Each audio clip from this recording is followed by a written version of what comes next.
Welcome everyone to episode 4 of my hardcore Minecraft series. We're kicking things off in the nether once again because I am in desperate need of a beacon. So we're gonna have to go find some skulls and kill a wither. Luckily the first wither skull was actually pretty easy. It dropped on the very first wither skeleton I killed. The second one dropped like 15 minutes later. Yeah, it took a while. And after an hour later I found the final skull. It took so long, but we could finally get the wither killed. I had to find a new stronghold location because I lost the one that I actually went to, so I just made a portal and found a new one. And as you can probably imagine, I cheesed the wither. I'm a big chicken. Okay, I don't want to die in this hardcore world over a beacon. It's not worth it, especially when you can just let them get cooked by the ender portal. And just like that, we have acquired a beacon, so we can now start working on terraforming the city. We have a lot to work on because this area needs to be flattened, and I also need to make some like different elevation areas, some maybe even like custom mountains and terrain. So yeah, we got a lot of work ahead of us. First things first, we got to clear out some of the stuff and collect dirt so we can actually terraform.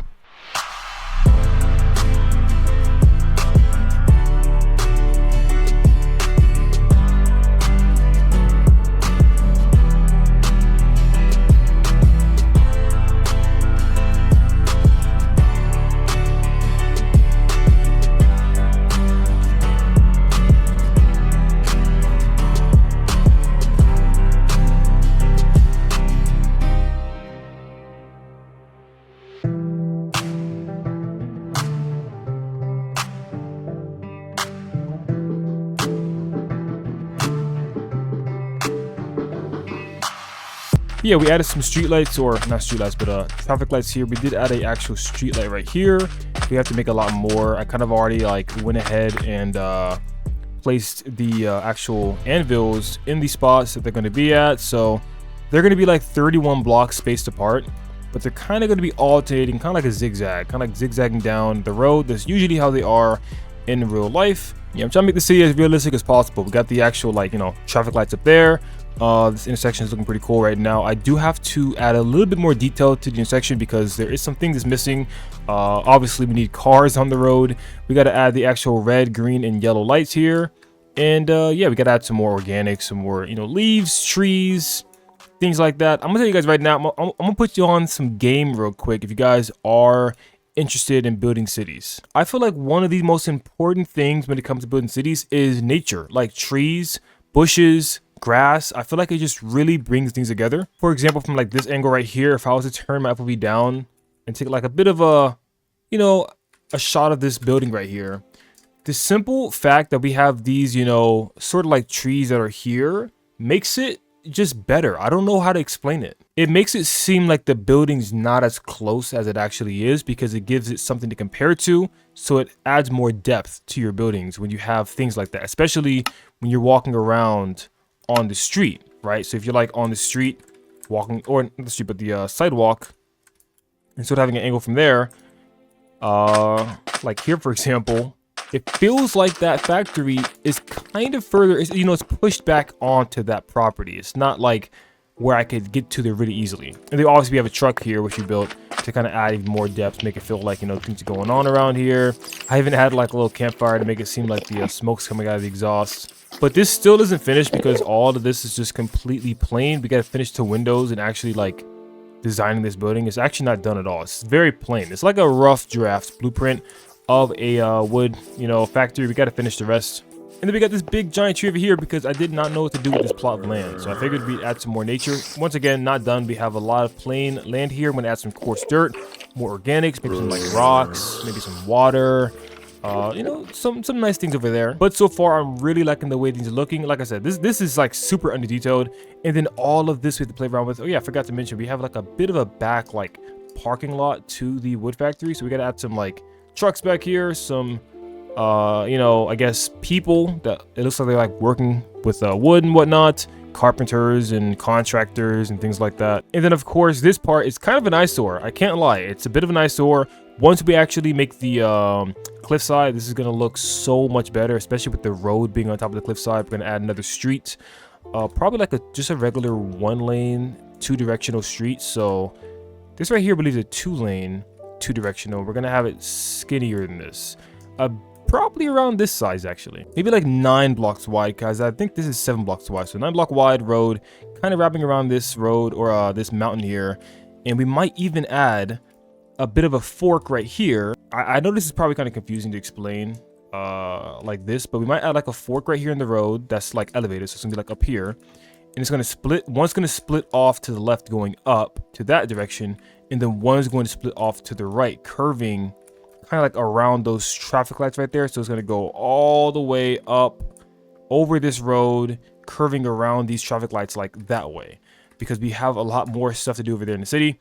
Like I said, this is the urban area. I think I mentioned that in the very second episode, that we are currently constructing the urban area. So we're not going to be building like skyscrapers and city, downtown city buildings. This is more so just like urban, more stretched out land, a lot of estate for the properties that are built, and just lots of trees and stuff. So yeah, that's what we're starting off with. But anyways, we are unfortunately going to have to stop for now when it comes to building things. I have to deal with something that's been kind of bothering me.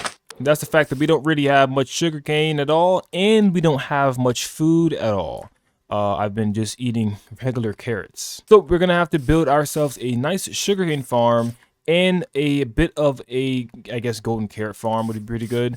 Now my idea right now is to build the sugarcane farm right down here, since this is where we AFK for gunpowder anyways. We can kind of just make a factory to where it automatically crafts the fireworks, and they can kind of be pumped up to these pumps here. They're going to be like some pumps here with some barrels or chests or whatever, or shulker boxes, and they're automatically going to fill them up. That way, whenever I'm online, if I ever just need to grab some fireworks, I can just open it, boom, grab some, and be on my way. I think it's actually a really cool concept when it comes to like the gas station. Like I said in the last episode, gas station, fuel, you get your fuel, we fly around, fireworks are basically our fuel, so it kind of correlates a little bit, Right now, we are currently using this absolute monstrosity. I mean, this thing is just awful.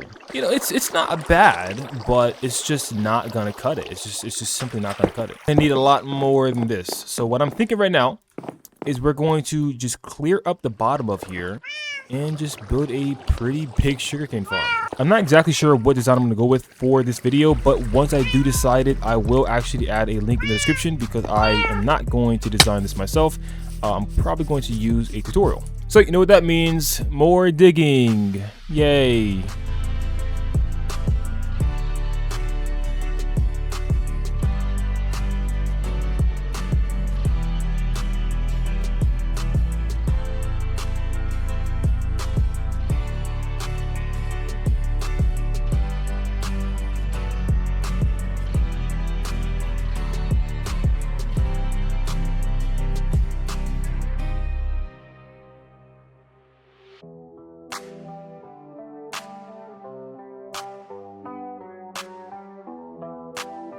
I'm going to real quick demonstrate it for you guys, just to show you guys how it works. We do have like a little button we can press here if we want to activate it ourselves. Press this, the flying machine goes over here, collects all the sugarcane, which is the thing that needs to get picked up by a bunch of minecart hoppers, like that one just did. It's going to flow from two directions, since it's kind of getting picked up on both sides. So we have a double like system right here that's flowing all into here. Goes to auto crafter. Oh, that's stone. That's probably why it didn't work. Gotta make sure I don't leave any other blocks inside there, but as long as there's no other blocks, it works perfectly fine. It's going to get crafted down to paper, which then goes into here, and then it gets simultaneously crafted into fireworks, which then gets pushed up here. Ouch.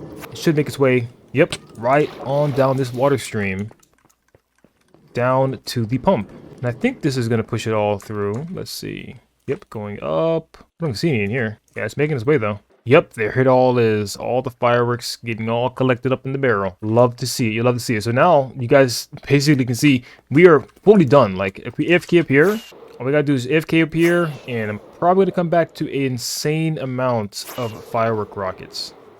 I was thinking about getting like a shulker unloader or loader for that. That way we can kind of get shulker boxes of it, but I don't think that's necessary. However, I might put like a chest here.